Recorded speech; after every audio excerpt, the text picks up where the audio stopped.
Okay, so yes, I've been missing for a little bit. I haven't been missing as in not around. I've been missing as in not posting on YouTube, and shame on me. Had a lot of stuff going on, and it's no excuse. I've been working.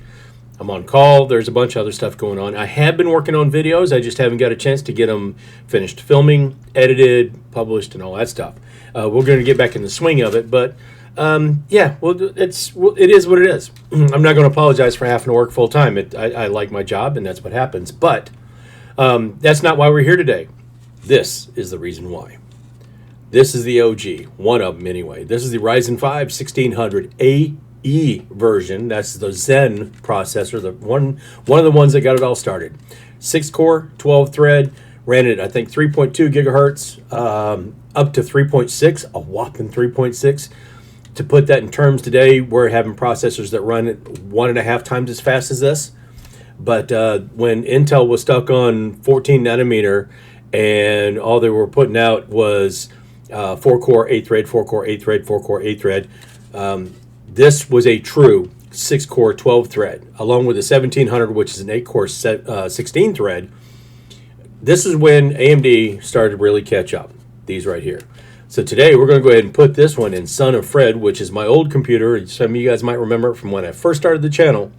We're going to put this in Son of Fred. We're going to put it with a video card that would have been current at that time and see if it still holds up in 2024 and if we can play newer AAA titles with it, like Cyberpunk and some other stuff. See how it holds up, 6, 7, 8 years after the fact? Now think about what Intel had at this time. We're talking maybe somewhere in the 7700, 8000 series or something. Yeah, this was groundbreaking at the time. All right, before we start this, I know that I'm going to cut in here, and I apologize, but I just really, really, really want to tell everybody I appreciate helping me hit 1,000 subscribers. It's a great feeling to know that 1,000 people clicked on a button that said that they were willing to listen to what I had to say. And so I really, really appreciate that. And so now back to the regular intro.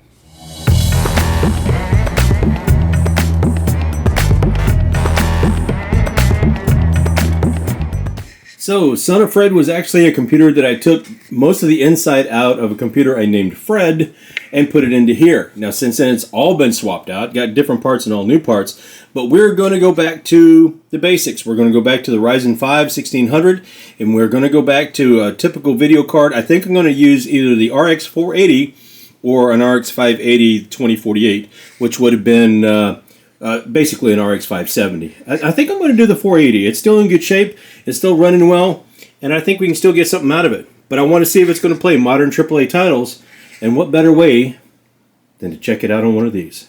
Now, there have been some modifications in Son of Fred over the years. This right now is sporting an RX 580, the 2048, because I was testing that card. That's an M22 all-in-one cooler from NZXT. Now, I did do a video on that. This is actually the repaired version. It's fixed. I went ahead and flushed it all out, cleaned it all out. That particular model and a couple of others like MSI and a few other companies have had issues with some of their all-in-one coolers with junk building up, but we've got this fixed and working okay. And then just got some regular memory in it. I believe this is 3200 speed. I don't remember. I think I swapped it out for 3200 when I was testing this actual 3600. I believe it's a regular 3600 in here. It might be a 3600X. But we're going to put the 1600 in. We're going to go back to basics. The only thing that will be faster than normal in here when I get done is just going to the NVMe drive. This motherboard happens to be, I believe it's an X570. But we're not going to hold that against it because I don't have any older motherboards hanging around right now. So we'll have to use what we got. All right, so it might seem a little bit odd, but and follow me here because it's not really going to be odd. We were able to go ahead and use that BIOS. It worked perfectly. I didn't have any issues at all. I put the 1600 in there, the 1600 AE, which again is different from the AF version, which is very similar to the 2600. I went ahead and put that 1600 in there. It came right up, even though that system has been using a 3600X in it, I believe it was. No issues at all. I did opt to go ahead and use the RX 580 2048 because I have more recent benchmarks on that, especially with the Xeon processor and with the 11400. Now I'm going to go ahead and show you charts as we go through here with the Xeon, that 4-core 8-thread from roughly the same time period. I'm going to say the Xeon actually came out a little bit sooner. It was a 4th generation, or alongside the 4th generation of i5s and all that stuff.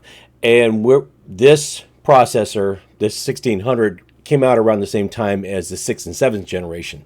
So we're going to do a comparison of that Xeon, but some things to note as we go through here. Like I'm just going to go ahead. I'm not going to spend a whole lot of time on here. As we go through, like Shadow of the Tomb Raider, and then we switch over to Borderlands 3, and then again you see a pattern as we go to Forza Horizon 5 and to Cyberpunk, and maybe a little bit of a difference here when we're looking at CS2. These numbers are very, very close to the same, within a frame of each other, one way or the other. And it's because we're actually hitting the limit of where that graphics card likes to hang out and likes to stay. So if you're doing a mid-size build or a fairly budget-type build with this, and you decide to opt for one of the older Ryzens, if you can get a 1600, a F version, or a 2600 or something like that, I would go with that. It shouldn't be that too much more. Or any more at all, really. But this the Ryzen 5 1600 is still a very solid CPU to use even now. It performs very, very well, and it will perform just as well as some of the other things that come out around that time. Now, not featured on these charts, but it did compare very, very well within a frame or two, a couple of frames, I would say margin of error with the 11400F. And I will probably go ahead and spend a little bit more time with these and do a little bit more thorough benchmarks once I figure out what I want to do with benchmarks. Right now, I'm just giving you guys the average of, say, 1080p, high, medium, and low. In a case like this, sometimes a better graphics card will have 1440 and 1080p. But as I try to figure out how I want to do these benchmarks, it will probably be just a couple like high or medium, and I'll give you guys like the average, the 1% lows and 0.1% lows or something. I haven't mapped out how I want to do that, because I'm not sure this gives the full story. The average counts are very close to the same, but I would think that in the case of the 11400, much newer, it's 11th gen as opposed to a 1st gen Ryzen, so easily 4 generations newer on the Intel side, 3 or 4 generations newer. I would think that the average, the 1% lows and 0.1% lows would be much higher with the newer Intel, means that you would get a much smoother experience. I didn't have any kind of issues running anything at all with this 1600. So if you do come across this and you've got an AM4 motherboard and you happen to cross one of these 1600s used or something, it's not a bad pickup, especially if you get a graphics card that is going to be in the same time range. And any of these graphics cards right now, the RX 580s are being redone. I haven't laid my hands on one yet, but I know the RX 5700s are going through the same thing that the RX 580s just went through, and the 5700s will still be supported with driver support. So I'm looking at probably getting one of those just to kind of test and see how they hold up as well, especially the refurbished. Supposed to be new, but we know that we pretty much know they're refurbished. In any case, this is a solid CPU, and if you do end up happening to get one of those CPUs to stick in an AM4 platform, you've got room to go. You can go all the way. Those AM4s will take everything up to a 5800X3D, which is one of the faster gaming CPUs, and it might only need a BIOS update. So you might be in really, really good shape. I would definitely, if you got a hold of anything from, say, a 300 series, like a 370, or maybe even a B350 or something like that. Anything there and up, I think you would be solid with a CPU like this, paired with a decent graphics card. Just my thoughts. Like I said, I just wanted to kind of go back and look at this, because this CPU came out several years ago, and there's been a lot of talk about a lot of things moving over to AM5, but AM4 still being a viable platform, and I think it still is. And even though some prices, like memory and storage, are going back up again or whatever, you should still be able to find some used parts, especially AM4, that will be really, really solid and a really good gaming experience. I got no complaints, and I was really surprised how easy it was just to go ahead and pop that other CPU right back in there and start using Son of Fred again. So yeah, it worked out pretty well. I still do have other stuff coming up. If you found this video at all helpful or thoughtful or whatever, especially I know that a lot of people are going to recommend that AF version, the 16AF, and if you can get that instead, that might be a little bit more prevalent. Go ahead and do it because it is going to perform better than this 1600. But if you're using your average video card like an RX 580, you might not even notice the difference. You could in games like Cyberpunk or CS2 or something like that, something that's a little bit more CPU intensive.